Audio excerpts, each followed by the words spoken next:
It has been said in the city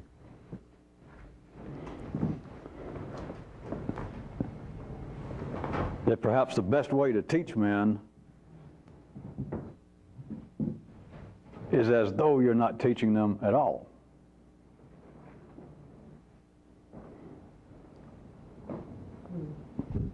Now, from a certain view, we got to admit that there has got to be a lot of validity to that, because is that not life's own method itself?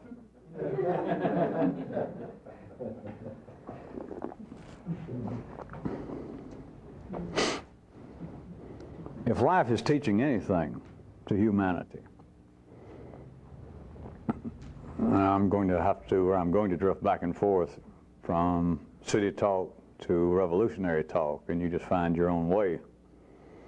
But if life is attempting to teach man anything, or if life is teaching man anything, or if life is teaching man something, but it's on such a large scale that we would have to say humanity and not individual men, and we'd have to talk about generations and not just one lifetime, hundreds of generations and not just one lifetime, then within all of that, I could still ask you, can you not see the possible widespread validity of that humanly expressed idea originally, that is, that the best way to teach men is to do so as though you are not teaching them? Then could you not see that there has to be widespread validity, which, of course, as you know, there is, for which there is no known anecdote.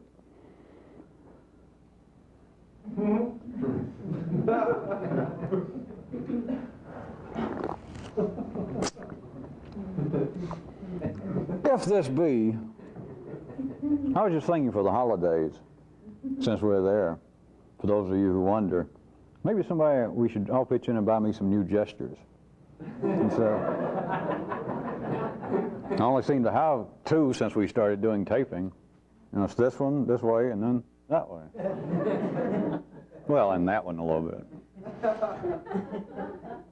If there is, as I'm strongly suggesting to you, or as you should get some glimpse of, some real validity in the fact that if life is teaching man, if life is attempting to teach man, then one fair description of the method has got to be the one I've described, or the one that humanity has pointed out before, that the way to teach, the best way, is, well, apparently not teaching. So if that's going on, then, may I say coevally, since I know what it means, that note this, that coevally of life attempting to do that, if it is, or if that's the method life is using, coevally, it has fixed up man with the do not look structure. So, do you find that interesting? Let's quit playing around with words and pretend that life does use as just its basic method teaching man while apparently not teaching man. Just like children sometimes, which I'm sure feels sure is where that original city comment came from about teaching, sort of tricking people, not letting them feel as though they're being subjected to some direct didactic method. So, if life is doing that, do you find it interesting that it would be doing that? That is, sort of teaching by misdirection, or indirectly teaching. Teaching while attempting, while apparently not teaching, which sounds subtle, vague, perhaps imprecise enough. But then coevally, to do that and have men wired up as to not look at the, quote, lessons. What could you make of that? Well, of course, some 3D sorehead could say, well, obviously life's not attempting to teach man anything, or it's trying to hide something. Here now. How would it do the first part? Why would we even be here? How would men believe that they should be taught something? Why do men try and seek out not just ordinary education, but some kind of extraordinary education? It's because life tells them. But do you find it interesting to note that at the same time, if these lessons are going on, and they are subtle, that they are under the guise of not necessarily being instructive, that they are not necessarily identifiable as, quote, lessons, I guess that's a variation of that. All right, 3 gestures. 4. 5. But simultaneously, of going about it in that subtle manner. And then on top of that, which you can do things in the city, in the 3D world, on top of things. Then to make men apparently wired up not to look at what's going on. Now you must admit, assuming you followed all of that, that would be an even stranger way to go about instructing someone than just the comment that I dredged up from the city to start with. It's like then taking the observation that the best way to teach men is through apparently not teaching. You would have to take that and at least what? Square it. At least. It's too complex to even deal with.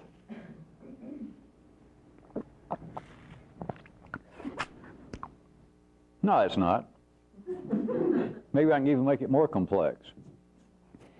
How about, along the lines that I continue to mention now and then, that you should be finding your own way of questioning, studying, finding interesting at least, the physical 3D makeup, the topography of life. Why are things as they are? Why is there only an inside and an outside? Why is there only whatever?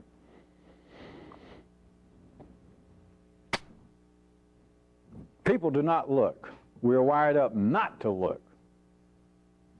You remember what I mean by look? I'm talking about my look method. That you want to know what's going on? Hell, you look. After you realize that I don't look,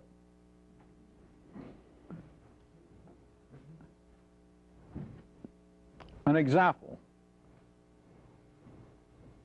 that life is surely giving out some kind of information, a lesson. Here's one that I will bring into, or I'll bring right up to date in the electronic age. Has anyone noticed, if you watch or listen on the radio to the news, that you can turn on, like the TV in the morning, turn on the news. It goes on for several hours apparently every morning on the networks. And part of the news now that they'll report at 7:30 in the morning, part of the news they'll report is, after they've gone through the superpower summits and catastrophes and all that, a piece of the news that they continually report now, I've noticed, is, and this evening on the ABC 6 o'clock news, Peter Jennings will be covering so-and-so. Now think about it a second. Part of their news is now announcing what news is going to be coming up on their show 12 hours later. All right, if you were just an old city-fied smart aleck, and if you are, then I can't help it. Then you could ask yourself what's going on. And yourself could say, well, hell, they're just trying to save a little money. The more time they fill up with teasing of advertising what they're going to be doing themselves, the less time they've got to spend some reporter to go out there and hack out the news. Or you can look at it as another money-saving, instead of them taking up some of the advertising space that they have for sale, advertising time of that show, instead of them doing a promo for their own network, they include it in the news that, oh, and one of the other big pieces of news is tonight, 12 hours from now, on our nighttime news show, we'll be reporting on what's happened during the day. That is, if you were a smart aleck. But that'll get you nowhere. Look at it this way. I still haven't changed the subject. I'm talking about the kinds of lessons that life may be teaching that's out there, and nobody ever looks at it in the correct way. That is, to learn something. Not specifically, because you learn something specifically, it's stable and it's dead, and it's a fact. And it's grossly misleading. But there is some kind of efficiency at work. There is some kind of efficiency on life's part. And the kind of four-dimensional topographical question that you should be asking sans words is what's going on? Because it's not simply, it is not simply that they're short on news. They may be in the 3D world, but that's not it. They may be short on news. They may be, as I said, saving themselves some big bucks by not doing as many self-promotional bits in their advertising time and including it in the so-called news. In other words, you could look at it, as I said, from some cynical, smart-aleck way, but that is not covering it. Life is up to something else. And I'm not going much further with it, because if I did, I would run it. But that is, I just tried to pick out an example that may appear to be, at least in the beginning, and to some of you maybe now, fairly far removed from great metaphysical matters. But there is a kind of lesson going on continually, all about you. But what's to be learned is not about the greed, the hubris, the stupidity of the major networks, the minor networks, if there were any, about selling time, about news reporting. It's about the unspeakable. It's about a large scale that you got to improve and enlarge your own fate book. You've got to think big. You've got to look big. You got to look so big that there are really no words for it. That's why I'm not going any further with it. Well, I don't run it for you. I could make it, to some of you, I could carry it just a few more words further, and you'd go, oh, yeah, well, I see what you mean. And that'd be the end of it. Then you would have seen nothing worthwhile. But it's the kind of thing that's going on continually, and I'm telling you that life is teaching a lesson. But how subtle, to use my example, is that? Surely all of you have heard what I described, that example. But life is talking through man, talking to itself. That it's doing something that on one level, at one view, at one first blush, appears to be just dumb. Don't make me search my mental thesaurus if I had one. Just dumb, stupid, crude, childish, if not greedy, that only news. Having a man who's paid and says, and here he is in our Washington Bureau, and he looks important. He even has on a suit and tie, he has some credentials, he's been a reporter, and he reports for 5 minutes on all these world-shaking events, maybe. And then concludes by part of the important news being, tonight at 7 o'clock, and you think, what's the point in this? It's got nothing to do with news. It's just dumb. It's not dumb. It's too subtle for you. Of course, you understand I'm pointing out it's too subtle for almost everybody on this planet. And not because they're at fault. It's because that the kind of lessons that life has available all the time, you can't look at. You can't even hear them. They just go by. If anybody does hear them, of course they literally, physically hear them and see them, but how does it come up? It comes up as being that subject to criticism, ridicule, scorn, hostility.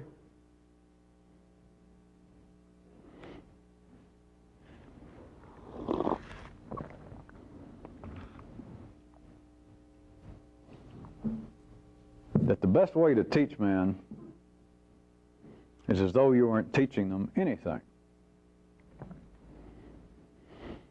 Well, how about jumping from apparently life in operation to you in operation, seeing as how I still can't find any way to extract you from life. And of course, if you have, then I'd appreciate if you don't come back here. I have enough weird people of my acquaintance already. I do not need another one. How would it be that you could possibly teach yourself anything through the method of apparently not teaching yourself anything? How in the world can that be done? That may sound to be an even harder, more oblique, more impossible question than me asking you whether you could consider that life is teaching men on that basis. But it's not. It just seems more personal. how can you teach yourself anything if you're apparently not doing it? All right, let me ask you. You and everyone else heretofore have attempted to teach yourself things directly. To what success? There. Those of you who are playing this game correctly, there. That's the payoff, not a new car, not a date with Vanna White's aunt. There. That you and everyone else attempts to teach themselves directly, like, I shouldn't do this. You've been saying that for how long? I don't know. How old are you? I should be doing such and such. Well, I'll tell you the truth. You're not talking to anybody else. You're instructing you. I'll tell you the truth. I'll tell you what I actually believe. I'll tell you what I feel should be done. All right?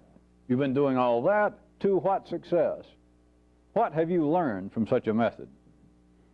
What do you know, notwithstanding anything that you've gotten from me in this, but what do you know? What did you know once you hit 30 that you didn't know when you were 20, when you were 15? You don't have to think. You don't have to give up. You win the prize. I'll give you that much credit. That you can be correct and say nothing. So then, how strange does that make the possibility of teaching yourself while apparently not teaching yourself anything at all? How is that possible? The background of it, we've been through many times. And many of you now believe that you have a close friend in this method, and that is at least trying not to tell yourself what you're doing. Trying not to talk to yourself in any serious fashion. Or, put another way, since you cannot now, under any profitable conditions for an extended length of time, stop the talk, put it another way, that you do not any longer seriously entertain this noise.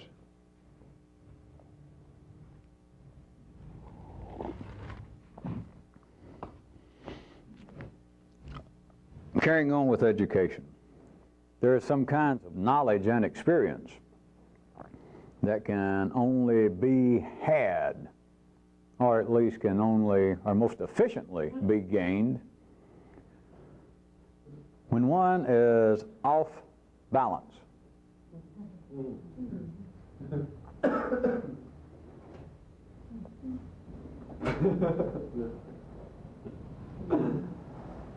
As Paul Harvey would do, since I did it last week, I just never gave him credit. To make sure, I'll repeat it sort of again. There are certain kinds of knowledge. I'm talking about what you need to know, certain kinds of lessons, and experience, both. And I'm giving you a choice because it actually exists. Some of them can only be gained, can only be had, or some of them can only be efficiently had. That is, you should live so long. If you don't do it this way, the lesson will never get learned. It'll never get gained. And that is that these certain kinds of knowledge, lessons learned, and experience can only come about efficiently when you are off balance. But what do people attempt to do in the city? To keep their fucking balance. Being off balance is what? It's being beset by everything from a minor irritation to a serious problem. Well, problems. Everyone attempts to regain their balance. Everyone, and that is immediately. You're supposed to. And of course, I do not mean just physically. I, of course, do not mean that you should allow yourself to fall off balance over my last time's precipice. I guess it's still here. We're talking about something other than red circuit, mere physical activity. Being off balance is the very thing that seems to be the state, right? I'm referring not just physically, but the state of the people in your state. As they are continually buffeted about and find themselves off balance, but humanity is wired up to be, to serve out its part, to retain its balance within certain limits. You know that by now. We're not talking about the far extremes in any city of people who apparently are always off balance. We're talking about the bourgeoisie, the heartbeat of life's cities, is the people are wired up to attempt to keep their internal balance, their personal balance, their intellectual balance, their emotional balance. But there are lessons.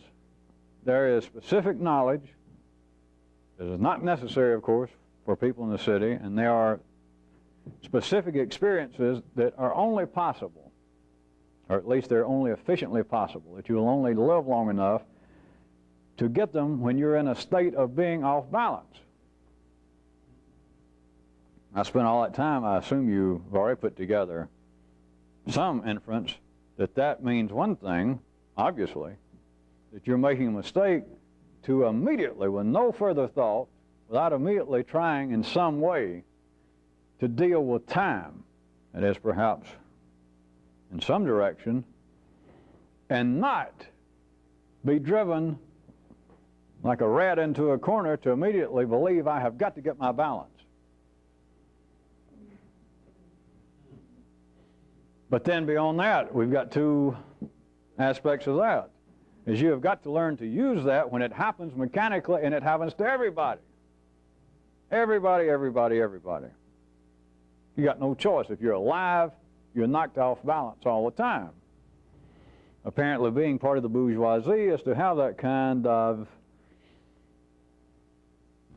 gyroscopic homeostat inside that you keep bouncing back more or less for 60 or 70 years, and you seem, as they say in certain areas of the city, you seem to more or less keep your balance, more or less keep your sanity for lo these 70 blank years.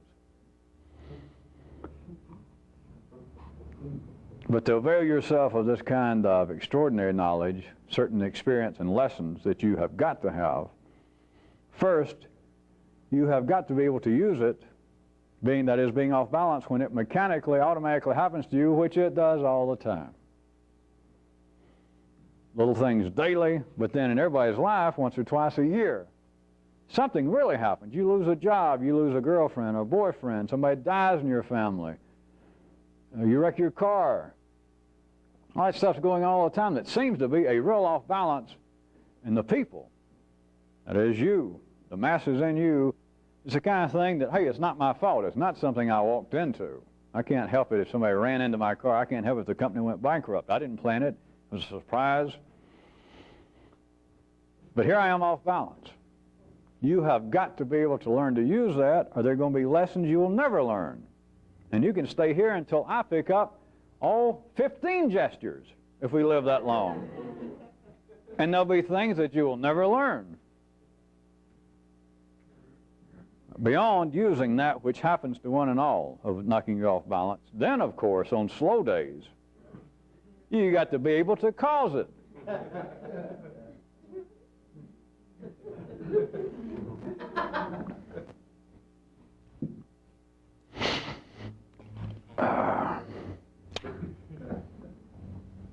Well, that got a fairly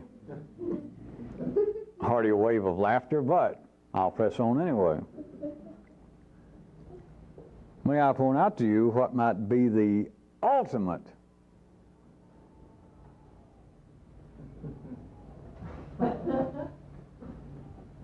in making oneself, putting oneself in the position, in this condition of being off balance. The ultimate.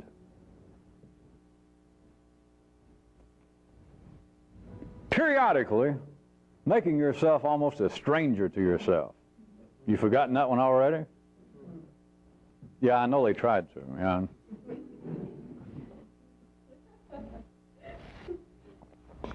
How is that for off balance?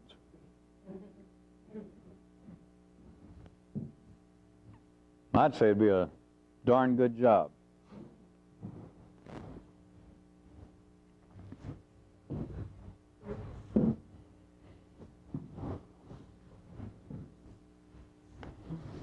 about moral education? What's more apropos to educational discussions than a quiz? All right? My question.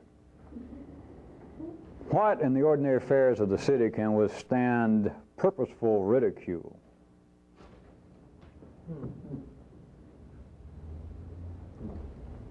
All right, two versions. What can withstand ridicule?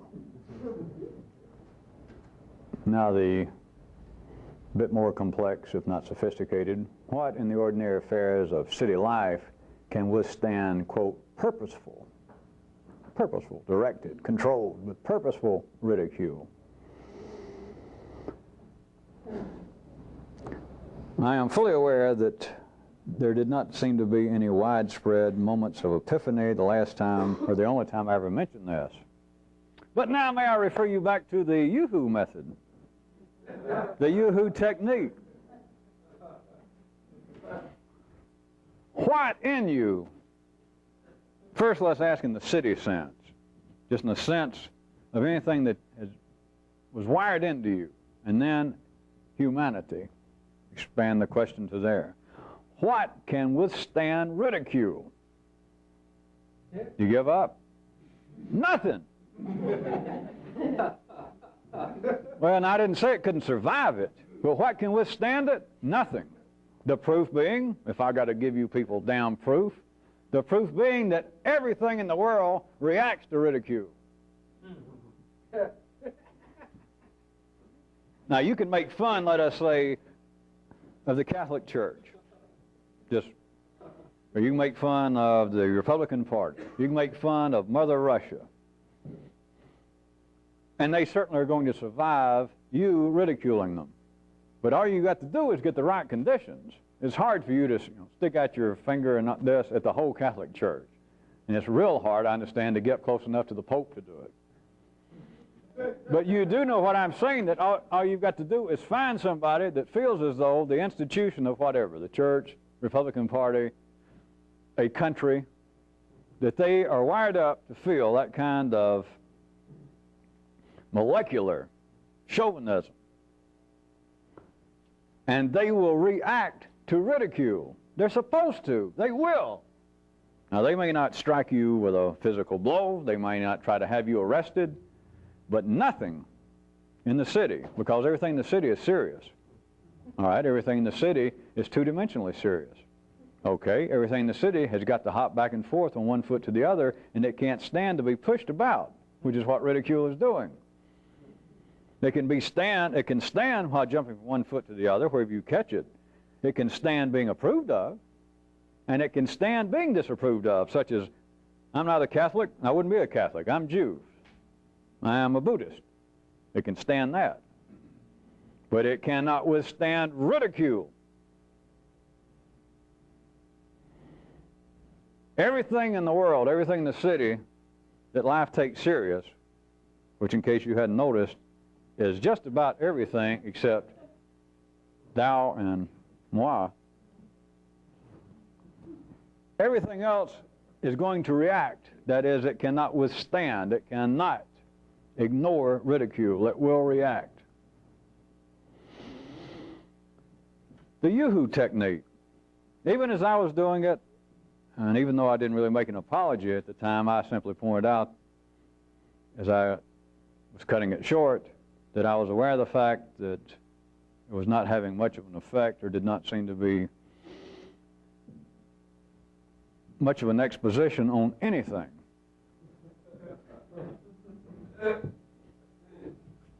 So I'm trying to be a little more direct, and I could have gone about this other ways, but by using the term ridicule. My example of that kid that I claimed made it up, and I learned it from him, of him just hollering, yoo-hoo. Now you do see that it's not going down the street and leaning out your window and going yoo-hoo to somebody.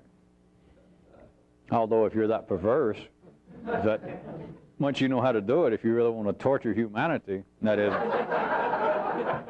That is, play around with trying to stick your finger in one of live sockets right quick and get it out. You know, that's up to you. But at least now, after a few weeks, any of you who let it even cross your mind, and now what I've said tonight, as always, you do understand that we're coming down to the possibility of taking this yoo-hoo technique and turn it where? Hey, does it count if I do the same gestures and do them sitting down? Then is sitting down and doing this different than standing up and doing that? A man of many questions.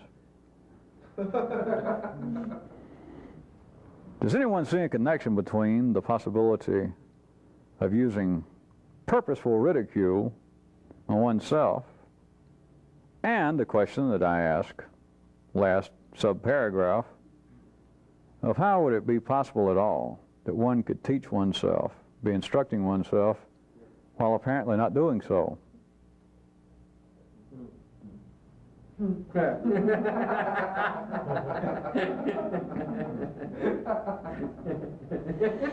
Well, of course, you would have to have there within the depths of all those possibilities of your personality and your essence and your conscious and your unconscious, you know, down in there somewhere has got to be you.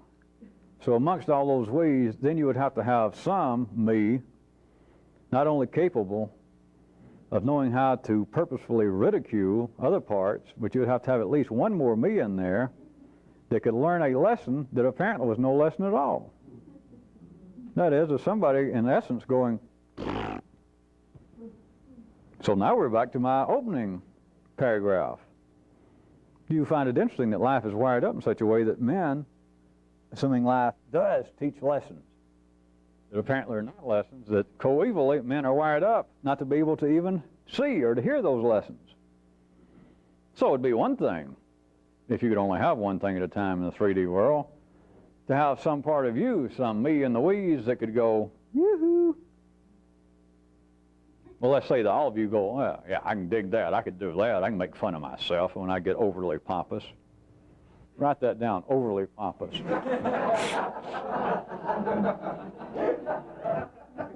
The kid said add overly serious, too. Good one, good one. So even if you right now are thinking, yeah, I can do that, it doesn't just take two to tango, it takes two to hold class. There's got to be a teacher, and there's got to be the instructed. So then you've got to have somebody in you that could learn from. Yoo-hoo! And now I'm back to asking you, what in you right now, what in you under all ordinary conditions can withstand ridicule?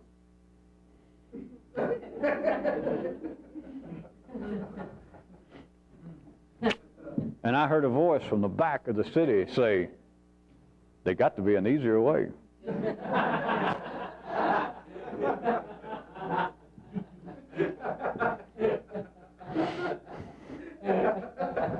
Well, there may be, Mr. Voice, but you should live so long.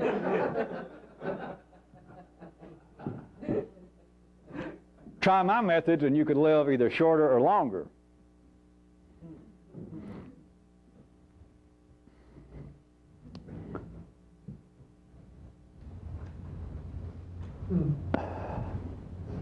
Has anyone, amongst many descriptions I've given, I guess here it goes, another question to start with. Have any of you ever even accidentally stumbled around in the bushes, the verbal bushes, the intellectual bushes, to where you had falling out of that little tree this thought to hit you that for the real revolutionist, the most powerful, the most expansive foe is the ordinary.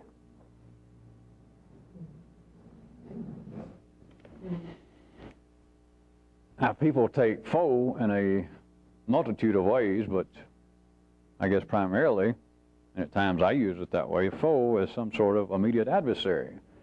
But how about a foe being something that you can't reach? How about a foe being lessons that you cannot quite make out? How about a foe being those things that you suspect, or at least I'm trying to suspect for you tonight, are going on continually around you, and you miss them?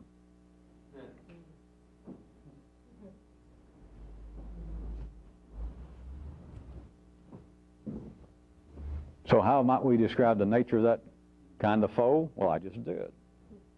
Not the extraordinary, not the exotic, not the esoteric, not the metaphysical, not the paraphysical, not the metaparaphysical.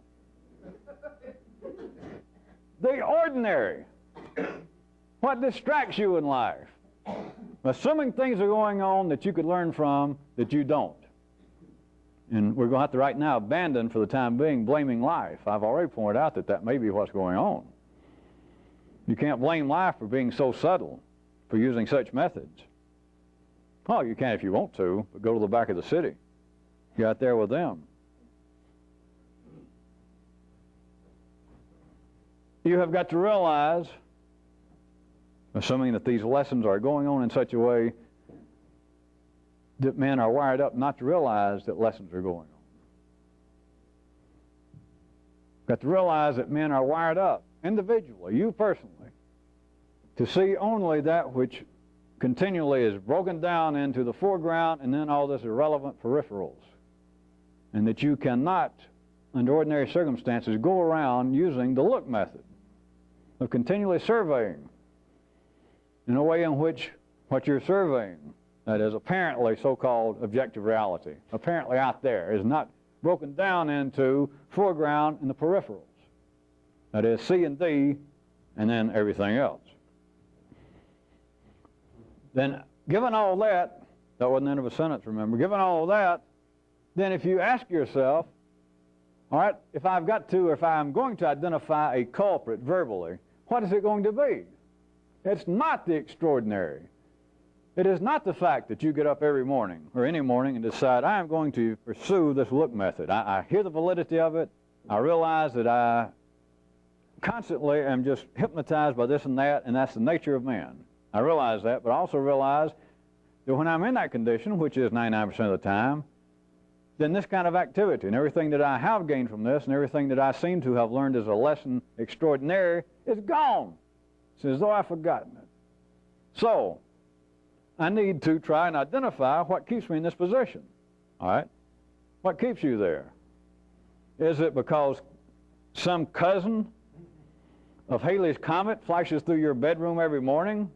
Is it that every morning you get up and an infinite string of pickup trucks filled with rednecks ride through your bedroom, that is your life, insulting you, throwing beer cans? Is it that every day, calamity after calamity, I'm talking about serious ones, that every day your mother dies, and on the day she doesn't, your father dies, and on the day that doesn't happen, you lose your job again, even if you just lost it yesterday? Is it all of that? No. It's the ordinary. That is the most powerful, the most expansive foe of any revolutionist. But and once you see that, it didn't even take me going through all this histrionics. You just say, oh, yeah, that's true. But don't stop there. Send your regards to Broadway, to the guides, to life, that it could arrange things in such a way. Because everyone else in the city, philosophers, priests, rabbis, everybody, barstool philosophers, they believe if there's anything standing between man and some kind of superior knowledge, some kind of enlightenment, whatever it might be called, it's extraordinary affairs. Everybody believes that. Religious people believe what stands between individuals and knowledge of the gods is extraordinary affairs. In Christianity's case, that men have riled God. Well, you got to throw the Jews in there too. The Buddhists got their version that man, through desiring, trying to hold on to the ephemeral aspect of life, has deluded himself, and now he can no longer see the truth and all that. In other words, you should be able to see it all not smacks, it slobbers. of the extraordinary cosmic events, godly events, stand between men and some superior knowledge. Everybody believes that. In the city. But that's not it. It's the ordinary. But again, the coup de maître, the master stroke of life, or one of them, as long as it is ingrained, molecularly ingrained, that it is extraordinary. And of course by that, it's just one small step from that to introducing is extraordinary, the impossible, to overcome, to comprehend, to deal with events, forces. It is in that kind of stratum that stands between me and something of an extraordinary intake of knowledge and experience. As long as people believe that, then how safe is the fact that the real foe is the ordinary? Well, it's just as safe as, what do you want? Eleanor Roosevelt in my bedroom.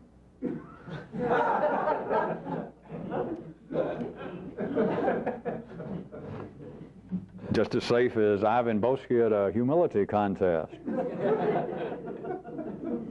Just as safe as the Pope at a fashion show. It's all safe.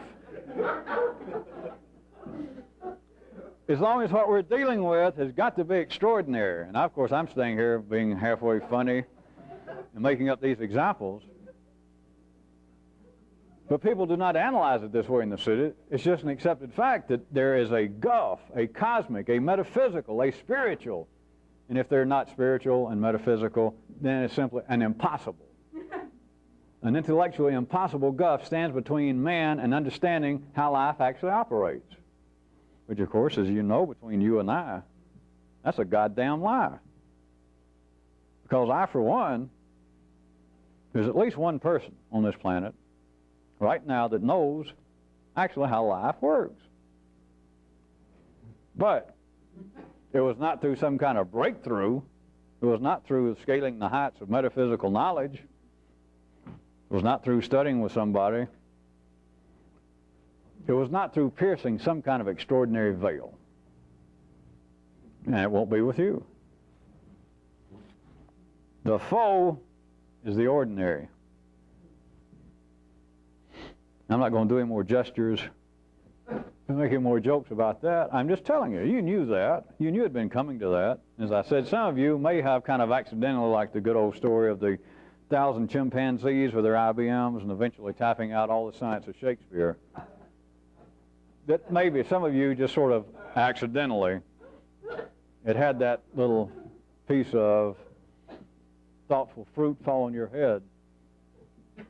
But there's the foe. You don't have to look any further. Don't wait for calamities. Don't wait to take it out on the gods someday, on fate, on chance, on even a low-flying lottery ticket number. The foe is everywhere. That's why you do not have to dress up and go to war. The war will come to you. You don't even have to look for the battlefield. You don't have to say, hey, Charlie, which way is the front? You is the front. The front is always here unless you want to look off. And then you look off and it's always, I believe I hear exotic sounds of heavy artillery, yo, in the distance. Well, hell, everybody hears them in the distance. It's the sounds of artillery fire so exotic I cannot recognize it. It is the sounds of the titans, the gods clashing way over the mountains.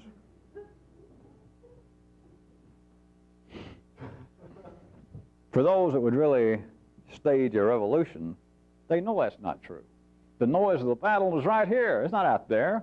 But again, the master stroke, as long as the sound and the fury of the war is somewhere else. The great example being, of course, that the sound and the fury of the struggle is between the gods and the anti-gods. You know, it's none of our affair. Or there's nothing we can do about it. As long as that's the case, You're in the city, you're all right. No danger of you being forced to learn any sort of extraordinary lessons. You can keep your balance, more or less. You can not only eat your equilibrium, but more or less have it for 70 years. You don't have to go looking for the front. You don't have to imagine that the warfare is out there. It is, if it is to you. And if you're city-born, city-bred, and not to this actually born, this is always, always at the front is somewhere else. And of course, therefore, the foe is somewhere else. I don't really like the term foe, as you know now, because it has too many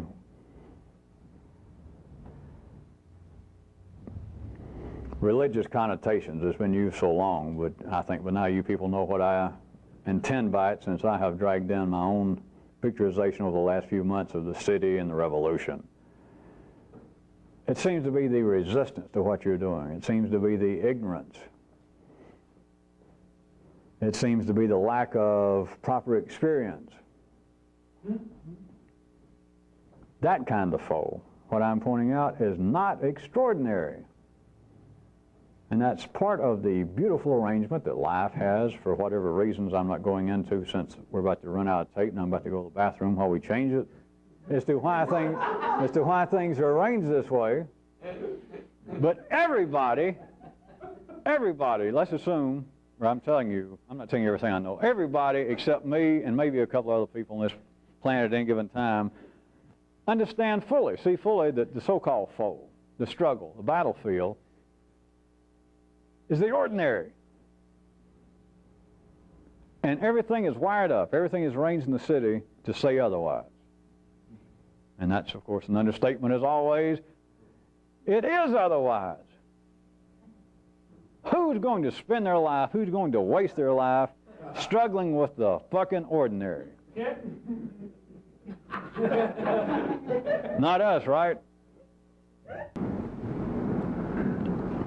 I want to come, after mentioning it for several weeks, to a few comments actually about the revolutionary use of that which I have put into the maxim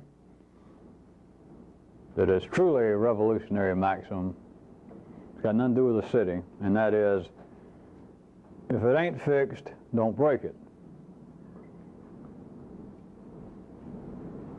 After throwing this around and kidding with it just quickly for several weeks, many of you should have already realized on your own, or tried to search for some pertinent, pragmatic way to learn something from that, to use it. And I'm not sure that there's any need for me to go beyond the obvious, that I'll go ahead and push you into the arms of the obvious.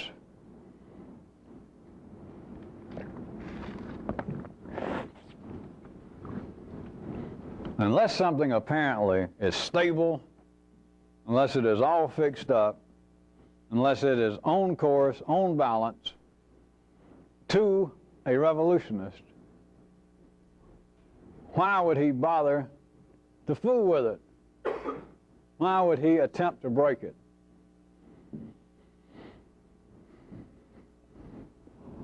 And of course then, if you could do gestures like this yourself, then you could say, well, Jesus.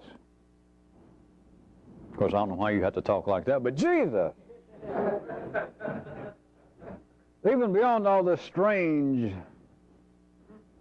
four-dimensional, revolutionary jargon, why?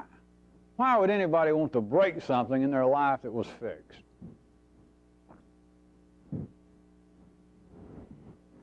If you've seriously entertained such questions from yourself, you're the sort that if, in some way, I could present you with a way to immediately begin to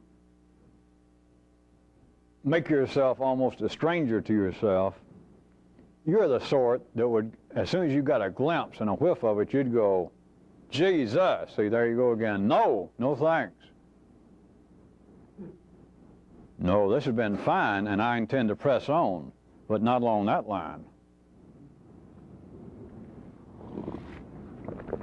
It seems as though I have just barely pulled myself together. In fact, this very thing that you seem to be talking about to me personally, it just seems as though I have finally got that thing sort of patched up enough that it may last me for another 30 or 40 years until I cash in my chips.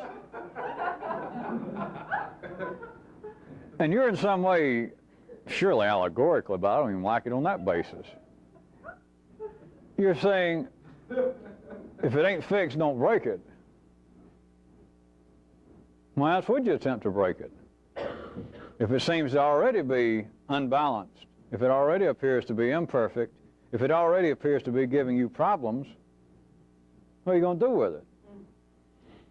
Well, all the force of the city, all the force of the universe as we know it from a city view, is to make you either attempt to fix it or certainly to die believing that you should have made a better effort to fix it.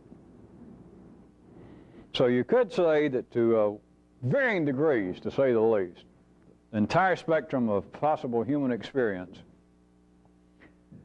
that within this spectrum, everyone is attempting to fix up their stuff, themselves, their life, their attitude, their feelings, their relationships. Everybody's attempting to fix up their stuff, everyone in, all the way to those that die, those that go ahead and cash out, but believing I should have made some effort of possible human experience, that within this spectrum, everyone is attempting to fix up their stuff, themselves, their life, their attitude, their feelings, their relationships. Everybody's attempting to fix up their stuff, everyone in, all the way to those that die, those that go ahead and cash out, but believing I should have made some effort. You can't escape it. Somewhere in there falls everybody to the city born. Since that is the nature of the way things are already established, and since you have had all of your life heretofore to do that, then I've got to ask you that damn dirty question again. What good did it do you? And of course, that's the answer. Which is worse than saying none.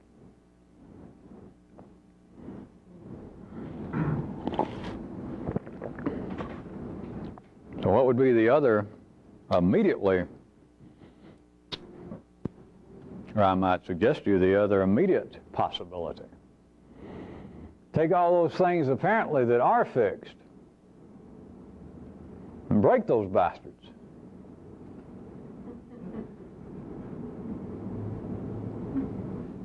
No. I guess enough's enough. We ought to go into something serious instead of me. All right, as far as serious.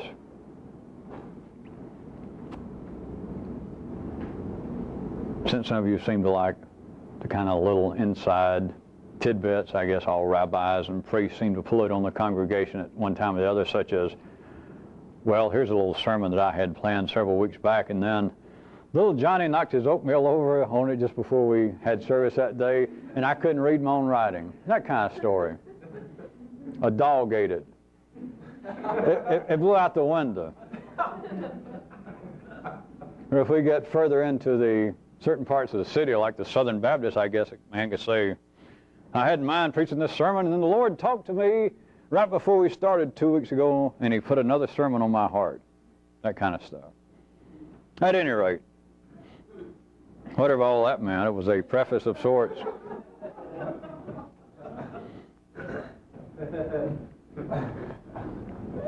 Here is one, the purpose of all that was, here is one that I have been holding out until the optimum moment, which of course never arises, so why not tonight?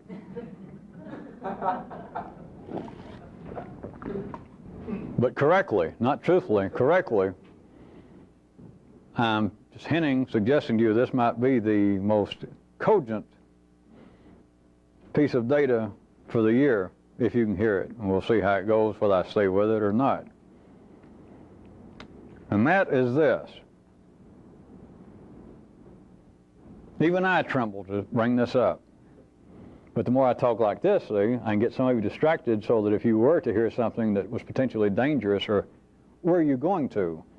The more I do this little preface, the more cushion you've got. In case you're a 8-ball and we have a dangerous side pocket lurking. Are you ready? I'm going to give you, just one sentence. It's the kind of data that is so good. I'm going to give you a couple.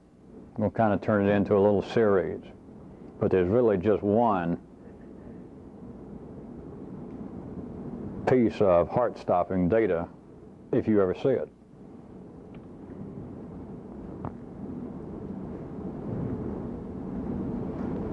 If you don't like it,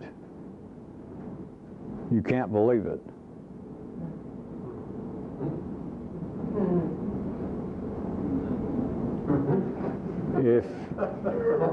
If you don't like it, you won't understand it.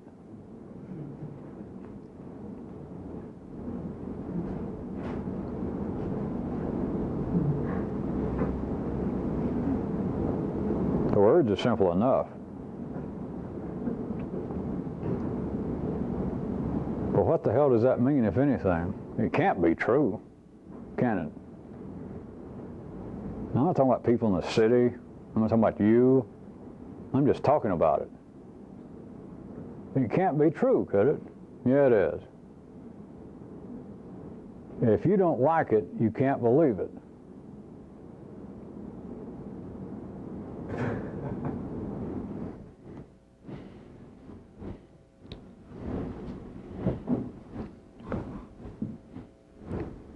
Any of you who hear any of that, it should almost scare the hell out of you. Because it just, let's all say together, I'll say for you, that can't be true. Oh yeah? What if it is true? What if that is one of the unrecognized laws of physics?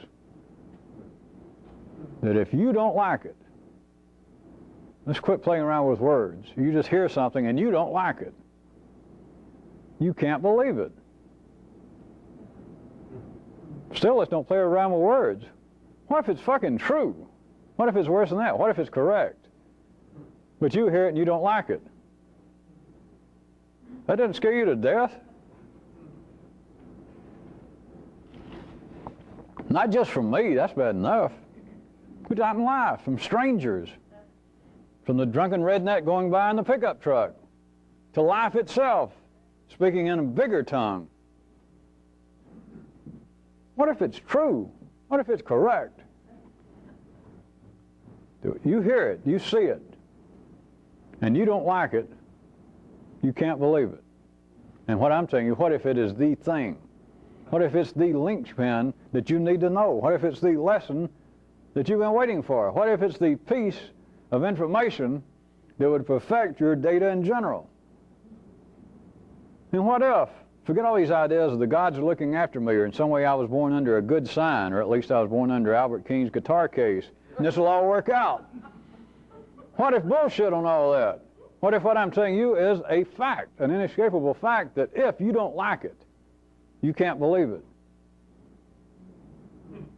I didn't put any conditions on it, you just can't believe it.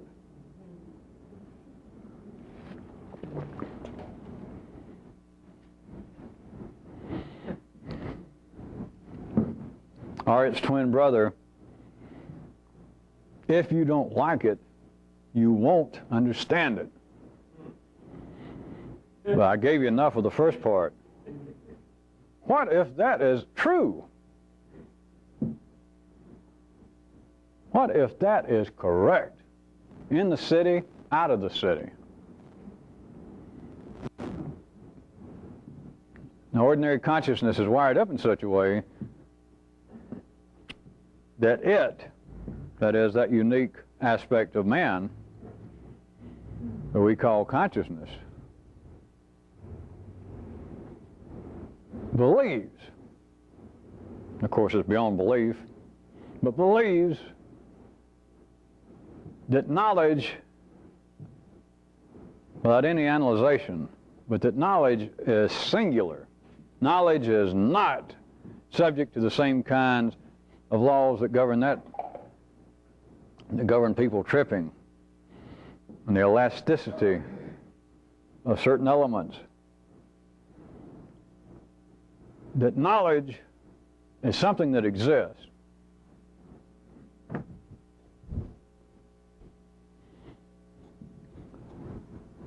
And that within certain reasonable limits, confines, outlines of each person's individual intelligence, their education,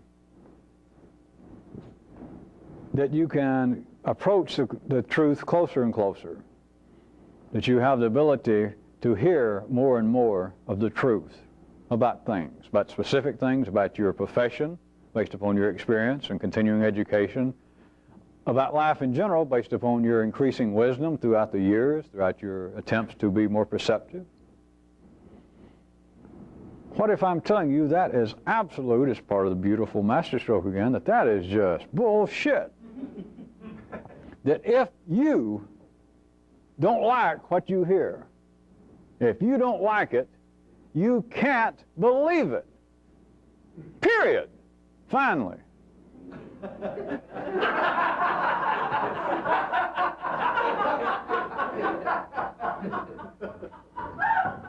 If I'm telling you again, more or less, something close to one of life's, not the secret, but one of these secrets. Do you understand what an arrangement is going on? That this is beyond being irrational. I assume you can hear that. It's beyond mere linear illogic. This is in a whole other universe. This does not even have an identifiable opposite.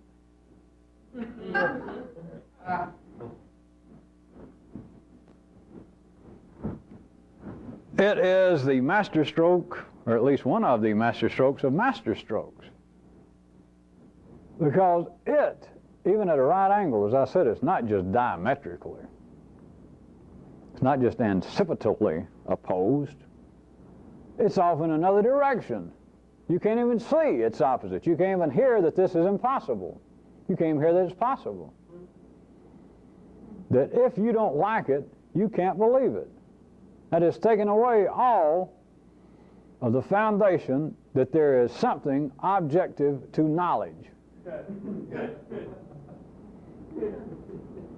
That things can be true, less true, things can be downright false.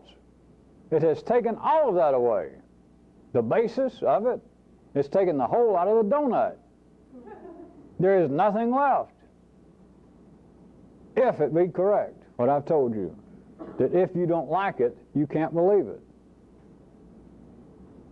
No conditions, no exceptions. If we were talking about people who still believed in the good old external out-of-the-system guides, then let me just, if I have to push it any further, make kind of extreme example for that kind of person. That if the God himself, your Jehovah, your Allah of your wired-up religion, came down and told you something, and what he told you, the truth, the secret, and what he told you, just because of however you're going to explain it, the way you are, your cultural background, your upbringing, your psychological traumas, the indigestion you were experiencing just at the time he happened to pop in, whatever. He tells you the truth, the secret, and you hear it and you don't like it. Which, according to all these tales from the Old Testament to the Quran, happened all the time. And he told you the secret, the truth, as you would have wanted to have called it before now, and you didn't like it, then you can't believe it. Do you hear the possibilities? Do you hear the heart-stopping potential? That is, that on the 3D level, on the level of ordinary consciousness, there is no validity whatsoever to any idea of there being knowledge existing. It has no value. It has no weight. You can't sell it. You can't transfer it. There is no deed to it. There is no description to it. If the description is this: if I don't like it, I can't believe it. I didn't say that you can't believe it right off the bat. And I'm not leaving the possibility at all in this, that, well, I'll go away and I'll work on it. I'll make myself like it. What I'm saying is, if you don't like it, you can't believe it. I didn't say if you don't like it now and maybe you like it later. There is no ordinary conditions that will make you like it later. I don't golf into this, but if any of you getting this good, it could appear at a linear level that at some later horizontal time somebody liked something they didn't originally, but the thing is, it's changed then. It's not what it was originally. So, well, when you hear and you don't like it, you cannot believe it. That's the end of it. Forget it. Do you hear what that does to everybody's idea that I want to know things? Not just the secret, not the secret of the cosmos, of people saying, well, I'd like to know why I am like I am. You've already been told why you are like you are. But you didn't believe it. Why? Because you didn't like it.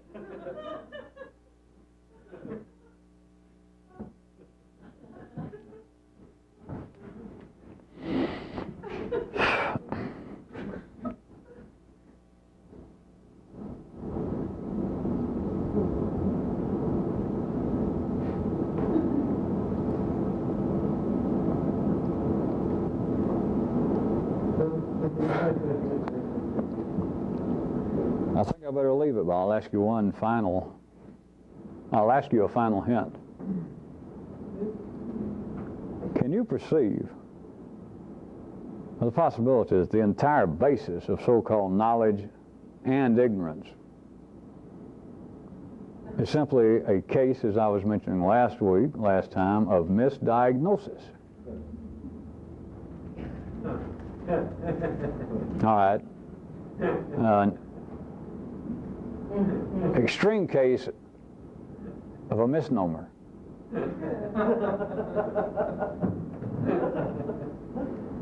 That as far as the question, as far as the matter of knowledge and ignorance, they could come down to simply what life, and thus man, likes at any given moment. And those of you with any potential know by now, if life doesn't like it, you ain't liking it. And vice versa. Not vice versa in the 3D world. That the great division between knowledge and ignorance, what I know and what I don't know, what I have experienced and what I have not experienced, what I may be able to learn and what I might not be able to learn, could be just a matter at any given moment. And a given moment could be 70 years to you, Bucky. But at any given moment, what life likes. Because if life doesn't like it, life doesn't believe it.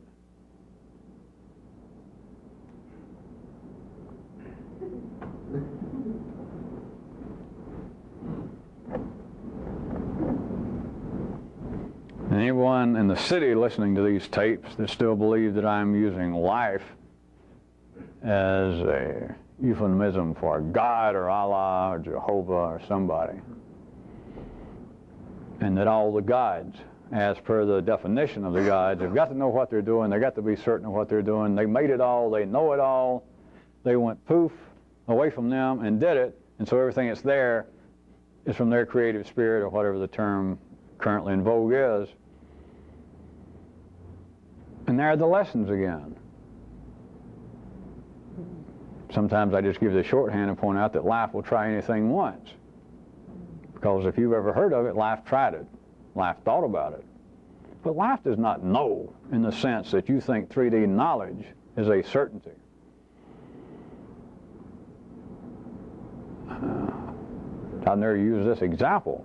Maybe some of you have already thought about it. We actually live in the midst of a splendid example. And that is the so-called question of abortion. And most of you can look down into your own nervous system right now. That which was born and raised in the city, and probably each and every one of you, because of the age of me knowing most of the spectrum in which you were born and what your ages are now here in another city, as most of you, you can be able to feel the view of being pro-life. You know what they call those in favor of legalized abortions. And you should almost equally be able to feel, nah, even though it might be some redneck, loudmouth, Southern Baptist or Church of God or somebody hollering, we're killing babies is what we're doing. And there may be some part of your wired up molecular structure that reacts negatively toward that kind of, which right now seems to be the heart of the spokesman in our part of the world. But still in your nervous system, you should be able to feel, because life feels it, that you can almost, it's just a great case that we're living in the midst of, that you could almost turn around and go, yeah, that ain't right. Life in something that important, and it's spread everywhere. You hear it on the news almost every day. It's in the paper. It's been going on now for what, a half a decade at least or more. And here's one that we're still in the midst of it, that life is going. And you should be able to feel it. Not any kind of theoretical, philosophical argument over the legal right to women to look after their body and all that shit. Life does not know. Life does not know. I can put a little more words on it. This is just one possible 3D description. Life does not know. Am I really getting too many people down in that part? Should I knock some of them off? It's not that far removed from the way life deals with warfare, I might suggest to you, except here's one that apparently it is not too inhospitable, chauvinistic or jingoistic groups. It's like within one body politic, one body nationalistic, that life itself does not know what to do. Life does not know what it likes. And there it is. It does not know whether it likes killing off parts, as we call it, of unborn babies, or as half our population calls it, let's say. It does not know whether it likes that and approves of it, or doesn't know whether it likes, hey, what difference does it make? It does not know what it likes, therefore it cannot believe. And therefore humans cannot believe. That is, no one is satisfied as to what should be done. As long as life is uncertain, you are uncertain if you live in the city. As long as life is uncertain, it's a normal state of affairs, the way it trickles down to humanity, and it simply becomes this continuing panorama of unseen lessons, and nobody sees it. Oh, they see arguments. They see positions. They see the ability to confront an opposing view. But they do not see a lesson.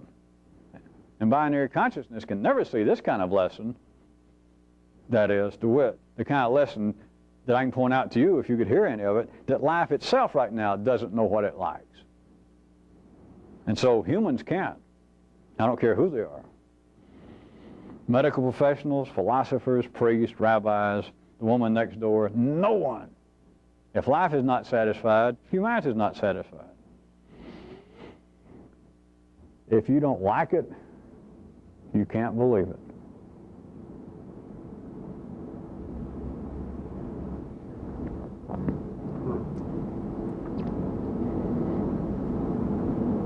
A few more things. In the past, I pointed out, and I used specific examples, and I noted for you that I threw that one on the floor.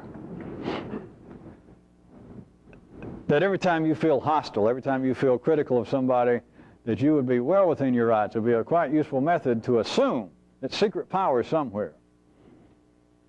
The real secret people running this that I say don't exist. That these old men and these old women and these old neutered things are actually testing you personally. When the people go by in the pickup truck and holler, hey, you big-nosed fat son of a bitch, and you get mad. It was just a test. They were actually people from Jupiter and other planets dressed up like that, and they know, especially you people, that you keep wanting to do something extraordinary and you think you're out of the ordinary, and so they keep doing that to you. You know, it seems to happen to other people. That didn't even count. They're doing it to you specifically, periodically, just to see. Because, of course, they can read minds and know what's in your heart, whether you turn around and shoot them a finger or not. They know how you reacted inside. And so it's a continual test. Beyond that, I wanted to point out to you, literally, I'm not being allegorical now, you should look, not in any spiritual sense as you know, and not in the sense that you are under trial from a God outside the system, but you should look upon life itself, your life of being here, as a test. Not spiritual, it's not to measure up to something, but as a test. Now, it's not removed from my examples I said, my little made-up examples of these secret people from other spiritual, metaphysical planes and spectrums actually coming down and disguising themselves as fat, loudmouth rednecks to torture you and ask you dumb questions and to give you the wrong brand of cigarettes every time you order them. Not just those specifics, but that the entire spectrum of your life, the way in which it is lived, look at as being that kind of test to see if the best you can do is react like everybody else.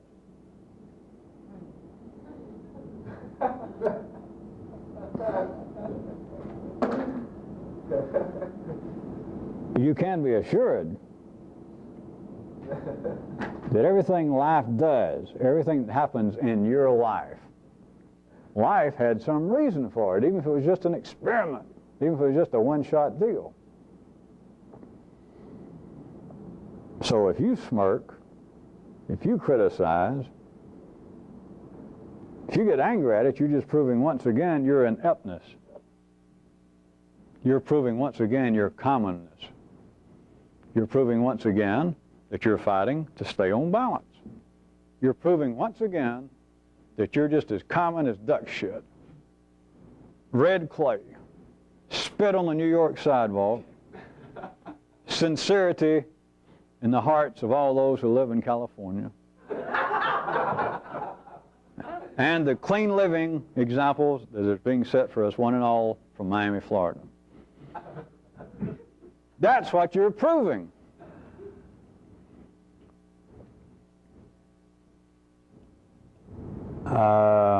If you can make any sense out of this, I can't resist it. Came to me.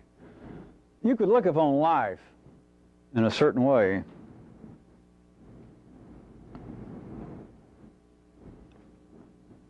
Sort of like during one of his campaigns, life being like Ed Koch.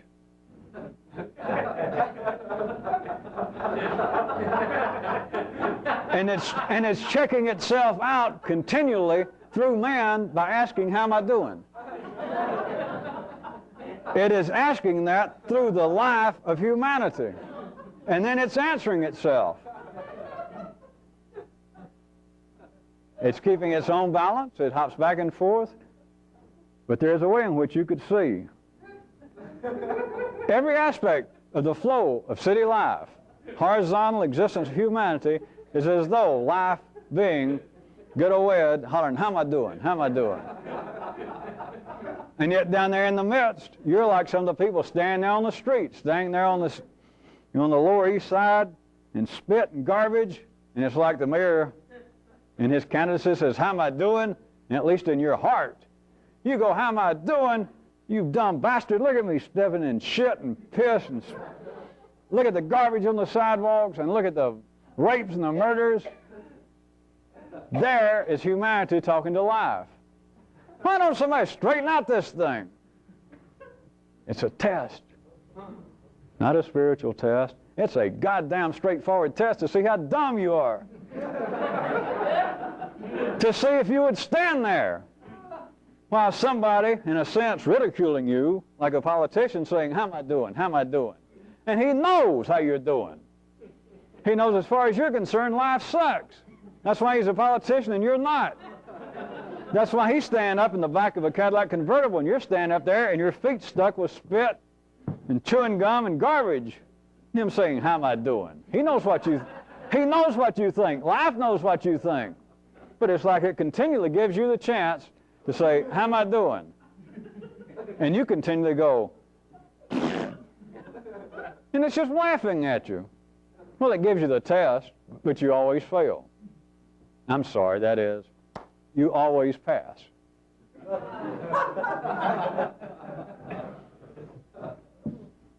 That life has not lost another little sheep. Life has still got you, you dumb motherfucker. I'm so sorry. You reasonable man and woman, you.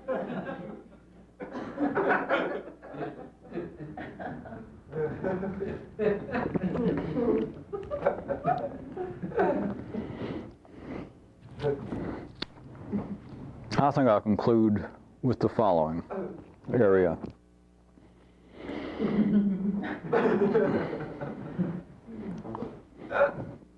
If at all times, under all circumstances, which is the way it normally goes in the city,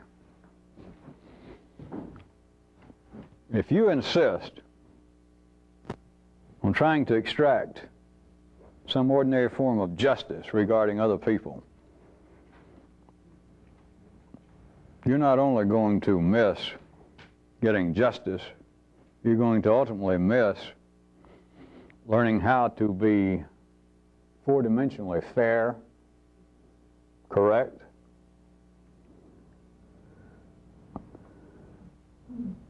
You will not only miss getting any kind of justice, but you will ultimately miss getting any kind of human, personal satisfaction. This is, without me going into it at any great length, I assure you this is a law of physics. Not some law of damn karma, not some law of a previous life, not some law of an upcoming life, not some way in which you're offending the gods. I'm simply talking to you between me and you, because all of you have it's the way life is. It's part of the off-balance nature of life. It is part of the hit-and-run nature. It is part of what seems to be continuing problems and irritations, which I point out from a revolutionary view of simply life.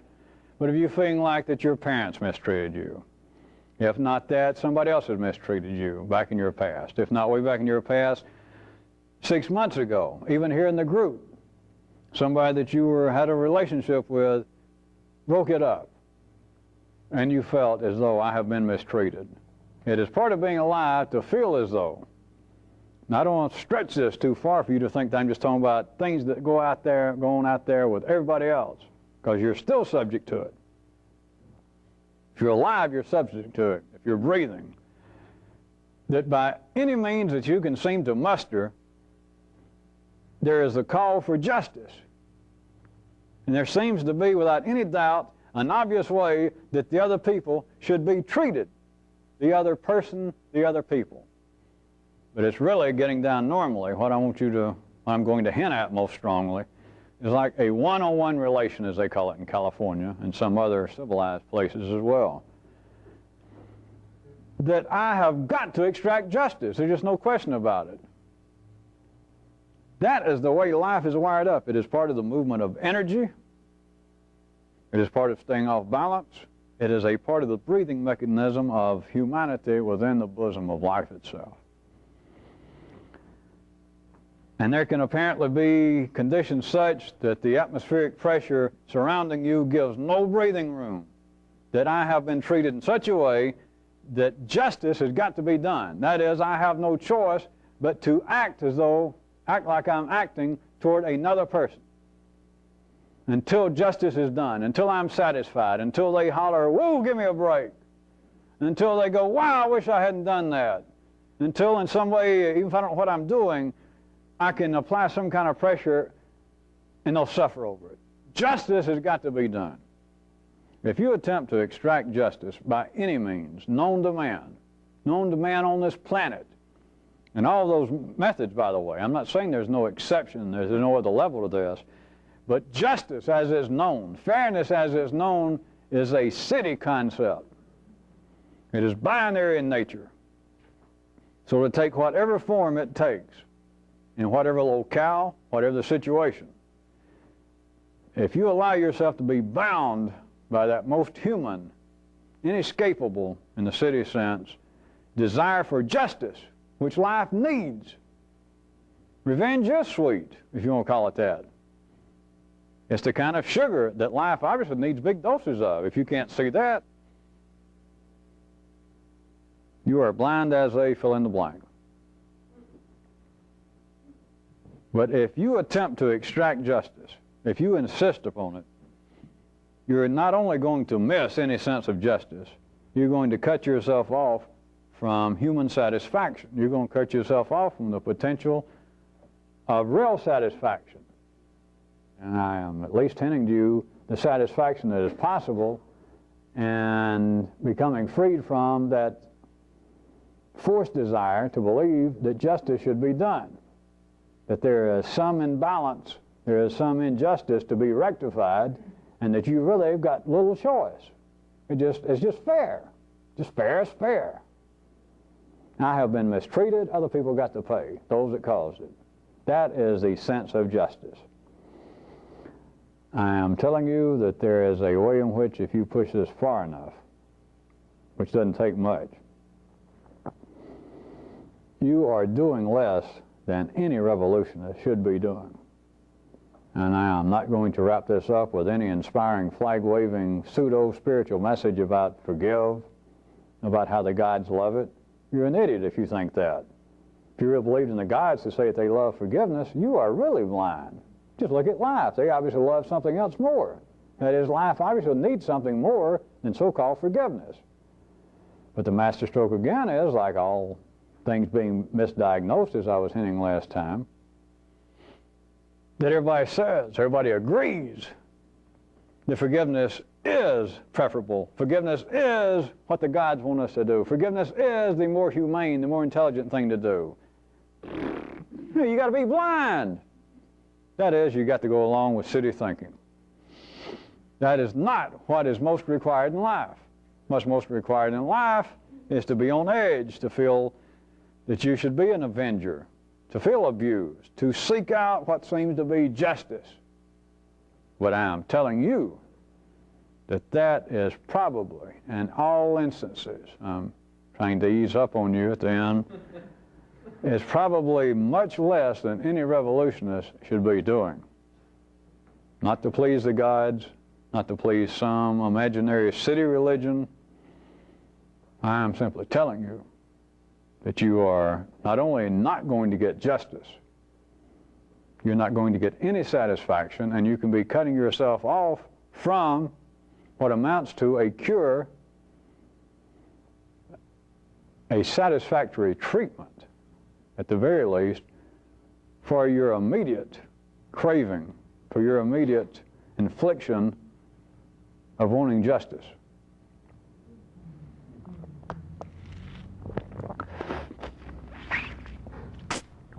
I think I'll stop. For all of you people just seeing these tapes, perhaps for the first time or two, saying I'm